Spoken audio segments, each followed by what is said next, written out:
এই রাজ্যের মুখ্যমন্ত্রী আমায় ভালোবাসেন বা আমার গান ভালোবাসেন, এটাই হচ্ছে পার্ট, এইটাই হচ্ছে মূল সমস্যা আর কি। আমি বুঝতে হবে তার মানে আমার গান বোঝেনি কেউ আর কি। কিছু লোক গালাগাল দিয়ে আনন্দ পায় আমায়, পাক। এই বয়সে আমাকে নিজেকে প্রমাণ করার জন্য রাস্তায় হাঁটতে হবে। আজকে যারা প্রতিবাদ করছে সেই প্রতিবাদের ভাষাটাও তো আমার কাছ থেকেই শেখা এদের। এই আধার পার হয়ে যাব গো সেই দেশে। আরজিকর কাণ্ডের প্রতিবাদে পথে নেমেছেন রাজ্যের বহু চেনা মুখ। দেখা মেলেনি নচিকেতা চক্রবর্তীর।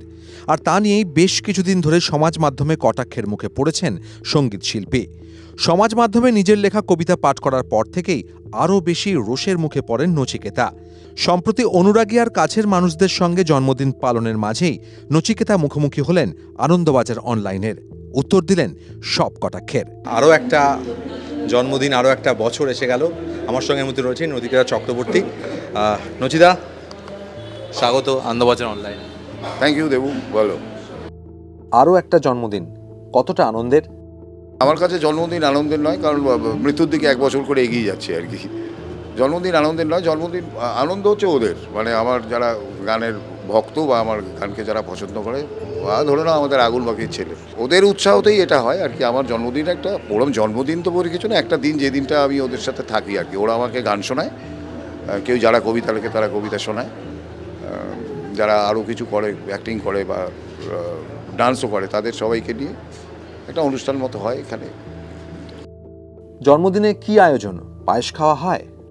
না না, পয়সা আমি মিষ্টি খাওয়া বারণ, সুতরাং মিষ্টি খাই না।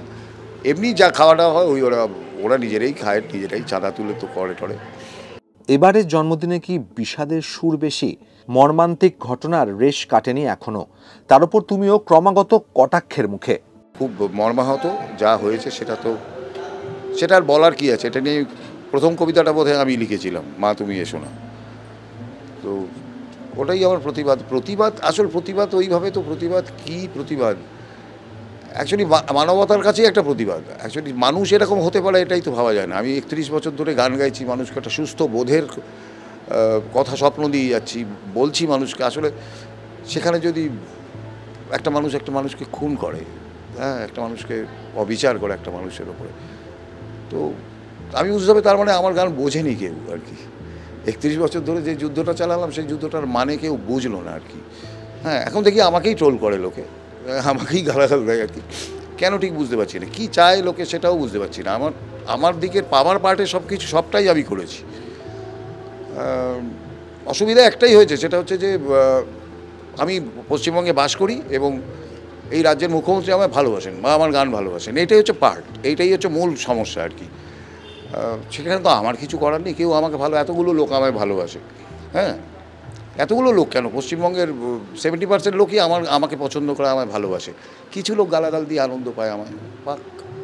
সমাজ মাধ্যমে কেউ লিখছেন নচিকেতা মৃত, কেউ বলছেন চটি চাটা। খারাপ লাগা নিশ্চয়ই আছে, রাগও হচ্ছে। কাদের ওপর রাখবো? এরা তো সব বাচ্চা ছেলে মানুষ। এবারে আমার লড়াইয়ের সময়টা ওর বাবা দেখেছে, আমার লড়াইয়ের সময়টা ওর কাকা দেখেছে। এরা তো দেখেনি আমার লড়াইটা, আমি কি লড়াই করেছি। এরপরে যে লড়াইটা করেছি সেই লড়াইটা, বা এখন যে লড়াইটা করছি, এখন সেটা ওই নদী আপন মেঘে পাগল পাড়ার মতো। কিছু লোক নদীর মতো দৌড়াচ্ছে, স্তব্ধ চাপার তরু, সে তো আর হালবাল করে দৌড়ে বেড়ায় না, সে একটা জায়গায় দাঁড়িয়েই প্রতিবাদ করে। তো আমি সেটাই করছি। আজকে যারা প্রতিবাদ করছে সেই প্রতিবাদের ভাষাটাও তো আমার কাছ থেকেই শেখা এদের। রাস্তায় নামার ভাষাটা তো আমার কাছ থেকেই শেখা। এখন এরা আমাকে গালাগাল দিয়ে নিজেদের টিআরপি বাড়ানোর চেষ্টা করছে। এগুলো ছেলে মানুষই করছে, এদের প্রতি আমার কোনো রাগ নেই, একটু করুণা হয় আর কি। তুমি একবার বলেছিলে গান গেয়ে কিছু পাল্টানো যায় না। একটা লোক, বিকারগ্রস্ত একটা লোক, সেই লোকটা নিশ্চয়ই আমার গান শোনেনি। যদি আমার গান শুনতো তাহলে এই লোকটা কাজটা করতো না। যে অ্যারেস্ট হয়েছে লোকটা, যাকে বলা হচ্ছে আর কি, সেই লোকটা নিশ্চয়ই আমার গান শোনেনি। যদি শুনতো তাহলে এই কাজটা করতো না সে। তার মানে আমার গান অনেকেই শোনে না, জাস্ট কান দিয়ে বেরিয়ে যায় আর কি। তাদেরকেই বলবো অ্যাকচুয়ালি দোষটা সাংস্কৃতিক লোকেদের, আমাদেরই দোষ, এবং এই সিস্টেমটার দোষ। সংস্কৃতিকে কেউ আঁকড়ে ধরে না। তারা আইন কানুন এই সমস্ত দেখছে। আইন কানুন দিয়ে সারা পৃথিবীতে এই ধরনের ঘটনা আটকানো যায় না। একটা মানুষকে বেসিক্যালি ভালো হতে হয়, এবং ভালো করে কিন্তু সংস্কৃতি, শিক্ষা এবং সংস্কৃতি। তো এইটার উপরে জোর দিতে হবে, এটার উপর কেউ জোর দিচ্ছে না। অভিযোগ, তুমি সরাসরি প্রশাসন বা মুখ্যমন্ত্রীকে নিয়ে কিছু বলো না। ব্যাপারটা নিয়ে যে পলিটিক্স হচ্ছে সেটা তো সবাই দেখতে পাচ্ছি আমরা। তো আমি জেনে শুনে এই পলিটিক্সের মধ্যে হাত দেবো কেন, ঢুকবো কেন? আমি যেখানে জানি পুরো বিষয়টাকে দেখ, ছাত্রছাত্রীরা আন্দোলন করে, সারা পৃথিবীতেই করে এসছে, দেখে এসছি আমরা। আলটিমেট পুরো কী বলবো, পুরো গান মানে বিষয়টার পুরো আন্দোলনটার যে আগুন, সেটা হজম করে নেয় পলিটিক্যাল পার্টি। এটা বারবার হয়েছে, প্রতিবারই হবে, এবারেও সেই চেষ্টা চলছে আর কি। তো যেখানে একটা জিনিস নিয়ে, একটা মর্মান্তিক ঘটনা নিয়ে একটা মানে ভাঙচুর শুরু হয়ে যাচ্ছে, হ্যাঁ, ছাত্র বলে একদল লোক বেরিয়ে পড়ছে আর কি, তারা কেউ ছাত্র নয়, যাদেরকে আমরা দেখতে পাচ্ছি তারা কেউ নয়, পুরো ব্যাপারটা পলিটিসাইজ হচ্ছে কিন্তু। তো সেটা তো আমি বুঝতে পারছি, বাচ্চারা বুঝছে না, তারা নেমে পড়ছে, আনন্দ বা চেঁচামেচি করছে বা করছে। আমি তাতেও আছি, চেঁচামেচি করবে নিশ্চয়ই, কলরব হওয়া দরকার আছে, চিৎকার করা দরকার আছে, সবই ঠিক আছে, কিন্তু পলিটিক্স কেন? সিঙ্গুর নন্দীগ্রাম আন্দোলনে মিছিলে হেঁটেছ, প্রশ্ন উঠছে এখন কেন হাঁটছ না? আমাকে কেন হাঁটতে হবে? এই বয়সে আমাকে নিজেকে প্রমাণ করার জন্য রাস্তায় হাঁটতে হবে? এটা আমি ঠিক বুঝতে পারছি না। বিচ্ছিন্ন কতগুলো লোক হাঁটছে, তাদের নিজস্ব দল তৈরি করে। আমার সেরকম কোনো দল নেই, আমি একদম একা। তো আমি কেন ওরকম বোকার মতো নেমে পড়বো, যেটা পরবর্তীকালে লোকে ব্যবহার করবে? আমি যেই হাঁটতে যাবো সঙ্গে সঙ্গে বলবো তো রাজ্য সরকারের বিরোধিতা করতে নেমেছে নচিকেতা। আমি রাজ্য সরকার কেন্দ্রীয় সরকারের বিরোধিতা নয়, আমি মানবতার বিকৃতির জন্য হাঁটবো। সেটা তো কেউ ভাবছে না, যে এই লোকগুলো আসলে অসুস্থ, এই লোকগুলো ট্রিটমেন্ট দরকার, যারা এই কাজগুলো করছে।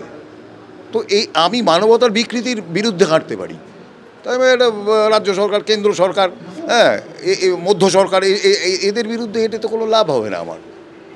এর আগেও বিভিন্ন ইস্যুতে তুমি মুখ খুলছ না কেন, সে প্রশ্ন উঠেছে। যে একসময় প্রতিবাদের সমর্থক ছিল, সেই এখন ট্রোলিংয়ের শিকার।